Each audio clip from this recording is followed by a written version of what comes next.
Struggling with random errors on your PCB and data transfers on your computer motherboard? You're not alone.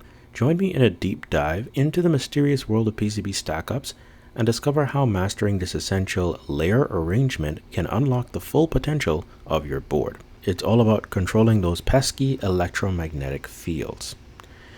Hey everyone, and welcome to my channel. Today we're tackling a topic that often throws even seasoned engineers for a loop: PCB stackups. Don't let the jargon intimidate you when it comes to PCB design. I'm here to break it down in a way that's clear, engaging, and most importantly, practical. Ever transfer files between devices and felt like it took forever? Or maybe your board malfunctions mysteriously, you have the blue screen of death, and then you're just wondering what happened, you're scratching your head. These issues can often be traced back to hidden enemies called electromagnetic fields. They lurk within your PCB, causing havoc on your signals and wreaking havoc on your data flow. So let's enter the hero, the printed circuit board stackup. By understanding and optimizing the stackup, you can control those EMFs, ensuring fast, reliable, and glitch-free data transfer. We'll unlock the secrets of choosing the right materials, thicknesses, and trace placements to create a harmonious environment for your signals. And I'll show you how to do that in a professional software tool called Altium Designer. I'll even show you how to apply these concepts to a real-world example, like building a lightning-fast USB-C converter. You'll leave equipped with the knowledge and tools to tackle any PCB stackup challenge with confidence. So are you ready to unleash the true potential of your boards? Well, stick around and let's unlock the mysteries of PCB stackups together. Let's talk about the power of the PCB stackup. The PCB stackup is a solution to many an electromagnetic field problem. It's important because you can stack up your printed circuit board in ways that will, so to speak, trap electromagnetic fields inside of the board so they don't go outside interfering with other devices. Printed circuit board stackups have various materials like copper, like you see here in my image, and dielectric material or some kind of substrate. The copper or metal, it can actually be any other metal that conducts very well. This will be your conductive layer for your traces, and it handles signals. Then your dielectric layer doesn't conduct electricity. It has an electrical separation, or makes an electrical separation between your copper at the top and below it. Then you have a plain layer, that's VCC, that is just this big sheet of copper that typically acts as your ground layer or your power layer, or VCC in this example image. Then you have inner layers of copper, typically copper, then dielectric core material that's stiffer than other core non-conductive material, and it keeps going on like this until you have a good PCB stackup that can handle the traces for all the signals in your design. Okay, so before we get into using Altium to put our PCB stackup, right? I'm going to give you a quick crash course in signal integrity and EMI. Basically, when it comes to signals going on traces, these different traces, right? This is the cross-section of a printed circuit board. You have these traces that we can look at, and these traces that you see on the top of a PCB, for instance, right? There are signals pulsing on these traces, like here and here. Those signals generate an electromagnetic field. The electric part of the field propagates out and creates capacitive coupling on different, anything it comes in contact with that's conductive, and creates these virtual capacitors in a sense. Then you have the magnetic field, which is these purple rings out here that create inductive coupling. So create effectively inductors when they come in contact with other conducting material, namely copper, aluminum, whatever conducting material of traces, essentially. So this is going to be pulsing at a bunch of magnetic fields. The problem with magnetic fields is that When they come in contact with other traces, they're going to induce a current, which will cause a voltage to occur, and that voltage can interfere with the signals that are on the traces. So we need to find some way to protect outside boards from these kinds of high-speed signals. So let's say you have your high-speed signals on the outside, your high-speed traces on the outside. Other devices can, if they're not shielded properly, they can pick up these signals. So can other traces on different layers of the PCB if we're not careful. The flip side of this is that our electric field, if we're not careful, when we're trying to pull power, for instance, from the power plane to horizontal traces on the top, and power from the power plane to vertical traces or whatever on the bottom of the PCB, then this is typically fine, but the problem is that to get our ground reference from power to ground, we have to go through this thick PCB substrate material, this core material, and electric fields and magnetic fields are just going to be, namely electric fields are just going to go all over the place. Especially if we need to take the electric field energy from the power to a power trace that's horizontal. I mean, horizontal or vertical, whatever the case may be, take that through ground and to the signal trace on the top of the PCB. So this stack up, while common, wreaks havoc for electromagnetic fields and interference and emissions. It's problematic. So you don't want to use that stack up usually for power. I've used it before and it has led to a number of EMI. So what do we want to do? We want to manage the stack up so that it can kind of trap, let's say you have high-speed signals in here, it can trap magnetic fields. It can trap electric fields inside here, because electromagnetic fields are going to want the quickest and easiest path to a ground reference. So that's where you have your ground here. You have your signal traces here, and power here, and this is decent. It also protects the board from outside electric fields that may want to couple to it, and magnetic fields that may want to induce signals on your trace signals that are carrying your information. You don't want that. So this is good at protection. The only downside to this is we still have the ground power problem, where you're going to have a bunch of electric fields being propagated when you need to get ground to power, and also not even great capacitive coupling because they're so far apart from each other. Likewise here, not great capacitive coupling. Smaller capacitors, larger impedances being created, that current times larger impedance is going to be more voltage, more noise. Okay, so still kind of a problem when it comes to noise, because we don't have to consider only magnetic fields and signal integrity. We have to account for EMC, right? Noise. Both of them. Here, this is a decent compromise where you have the signals, like say you have high-speed signals here, and then you also have power here. The reason why this is a good compromise is because your power is so close to your ground. You have tight coupling, which means you have more capacitance, and more capacitance leads to lower impedance. And current times your impedance will result in lower voltage noises.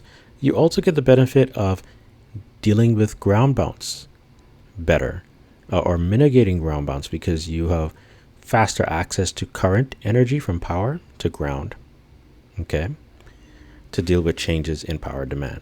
So now let's take this principle to a 6-layer PCB. We've done some analysis, some quick crash course in this understanding of signal integrity in EMI and how the PCB Stackup greatly affects this. If we were to take similar principle, similar application to this 6-layer Stackup, we have high-speed signals or whatnot, or low-speed signals. You want to use a 6-layer Stackup for low-speed signals on the top of your board. You want your high-speed signals in the middle of the board so that magnetic fields that they pulse out and produce will find a quick path to some plane or ground. And then you have the power and ground situation. So while this works for high speed, this is not necessarily optimal for handling electric fields and the coupling, right, from ground to power. A better stack up would be this. This would be an improvement on the first 6-layer stack up for similar reasons that were explained in the 4-layer stack up, because we have our power that's closer to ground, so tighter capacitive coupling.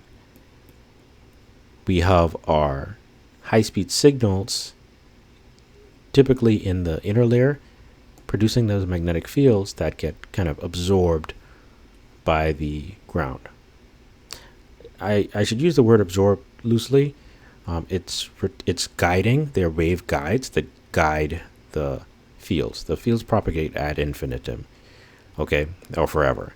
And then you have your, you can have your low speed traces here. They're still susceptible to EMI from the outside world, but that's a decent compromise to at least have tighter capacitive coupling between your ground and your power. Okay. You can do this kind of analysis on any PCB stack up, and this is the foundation of having an understanding what the proper PCB stack up is and how many layers you need.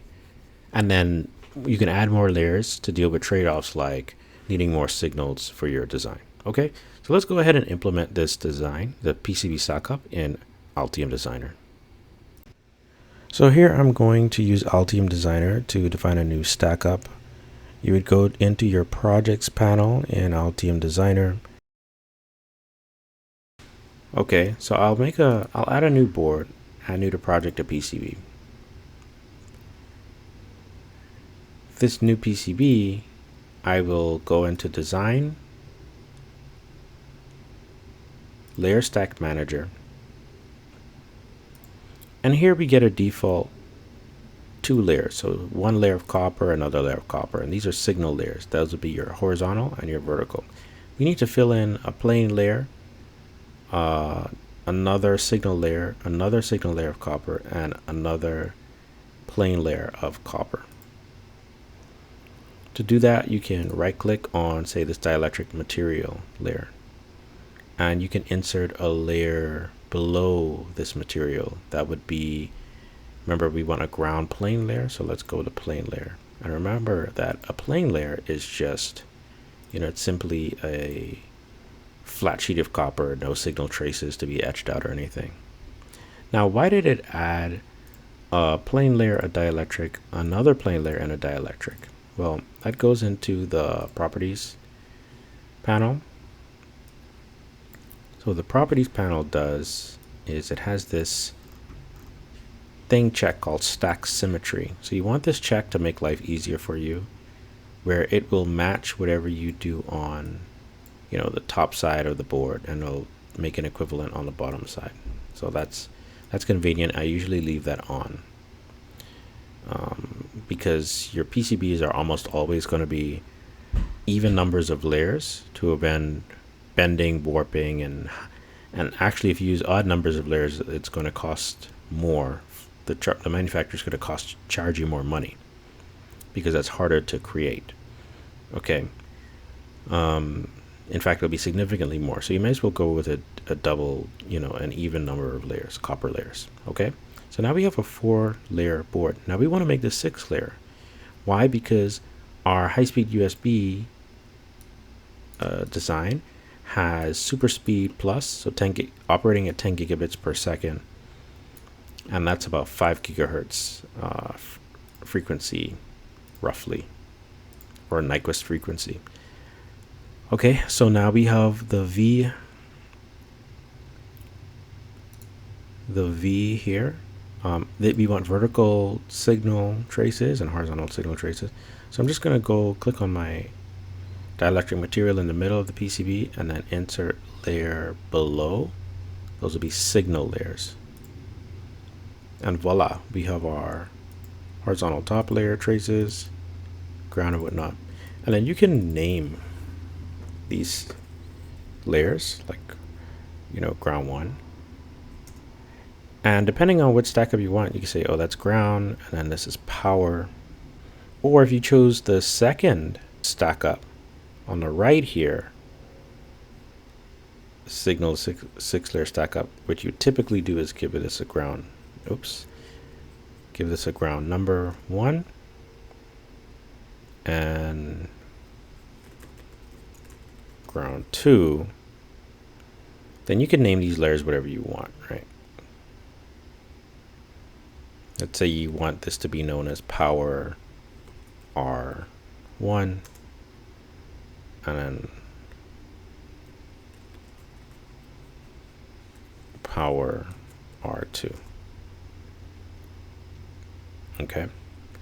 There are so many more things we can talk about, like the choosing the right kind of material, the material thickness, but you would get all of these details from your manufacturer. I was just at the design con last week, and manufacturers are still saying, hey, designers don't know, they're not talking to us soon enough. They're just making these PCB stack-ups thinking everything's going to be all right, and that's not the case. You need to talk to your manufacturer first, get those details. They'll tell you what stack-ups they can do, and then you choose. And then you may go with 1/2 ounce or something, or 1 ounce PCB stack-up. I'm going to stick with 1 ounce, and you would need to put in the thicknesses that they give you. Now, if you want to include their custom materials, you can do that, but then you need to go in your settings and different preferences and whatnot to add materials to this, your material library. Okay, so that is how you do a PCB stack up. The reason I decided to go with the signal plane, signal plane, and this stack up because it allows for better control of electric fields, better capacitive coupling between the power and ground planes, okay, and also between my signal traces and the ground, and I have my high-speed signals inside the board. Now, this stack-up is still susceptible to electromagnetic interference from other devices, so if I have plenty of room to spare for routing, I can go with this stack-up, right, which has my high-speed signals and whatnot, and then I can have ground and power as planes in the middle, but trying to make sure that they're super close. I don't think that's necessary unless you're dealing with specific sets of applications, and then this one is a good compromise. Okay, so that is how you do a PCB stack up, and that is EMI, electromagnetic fields explained. Remember to subscribe for more tech adventures and leave a comment below with your biggest PCB challenges. If you would like an in-depth explainer on impedance and EMI and PCB design, signal integrity, this is a 26-minute video I created with a transcript, and this will give you all of the tea when it comes to signal integrity and EMI and where it really comes from, and not just the crash course video. Also, if you are a company who's looking to train your electrical and electronics engineers, and you're looking for a comprehensive course in PCB design, hardware design, schedule a call on the hasofu.com website. Okay, just book a call there. We'll have a talk and discussion and then see. Now, this is for companies who are looking to, spend a good bit of money, a few $1,000s here, there, to train out multiple of their employees and have a good pipeline of engineers who really know what they're doing, and only in 30 days of training. Okay. And you get to keep the course material, and you can do, subscription access and all that good stuff. If you're an individual looking to do designs, become skilled at printed circuit board design and hardware design, we have some programs here. We have the Apple Hardware Engineer program or Elite Hardware Engineer. This is where you would do a self-study training to be able to work in Silicon Valley as a hardware engineer within about 6 months or less.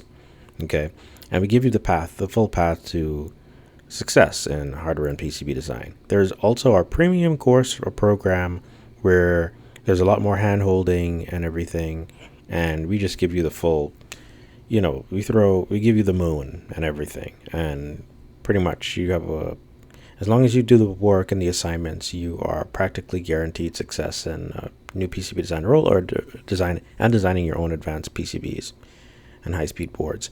All right, so if you want this in-depth lecture, then comment below, and you can go to our contact form and request it. So that would be the contact us on the academy.hasofu.com website. Put your information, submit your email address, and I'll send it to you.